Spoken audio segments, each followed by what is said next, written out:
நான் என்ன செட்டுக்குள்ளே போய் என்ன பண்ணுறதுன்னு இப்படி இந்த மரத்தடியில் உட்காந்தேன். ஏவிஎம் அந்த இது மேலே.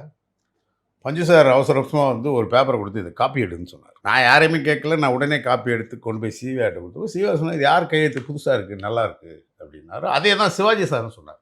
அன்னையிலேருந்து அந்த காப்பி எடுக்கிற வேலைங்கிறது ஒன்று ஒரு அங்கீகாரம் கிடைச்சிது. காப்பி எடுத்தேன். எடுத்து இப்படியே போயிட்டே இருந்தது. இன்பிட்வீன் ஒரு நாள் ஹெவி ரெயின்.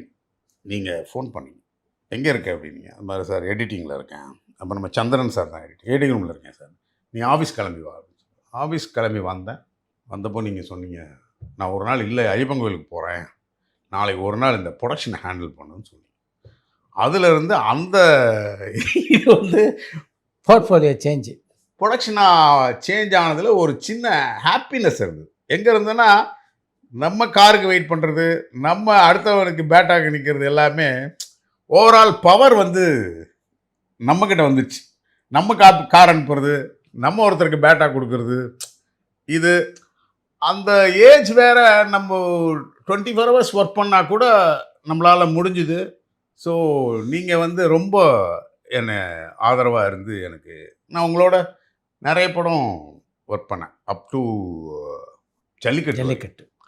அந்த இன்பிட்வீனில் ஜல்லிக்கட்டு மணிவண்ணன் சார் 2 படம் நம்ம கம்பெனிக்கு டைரக்ட் பண்ணிட்டார். அப்போ அந்த ஜல்லிக்கட்டு படத்தில் வந்து அவர் சொன்னார், நீ வந்துடுறியான்னு கேட்டார்.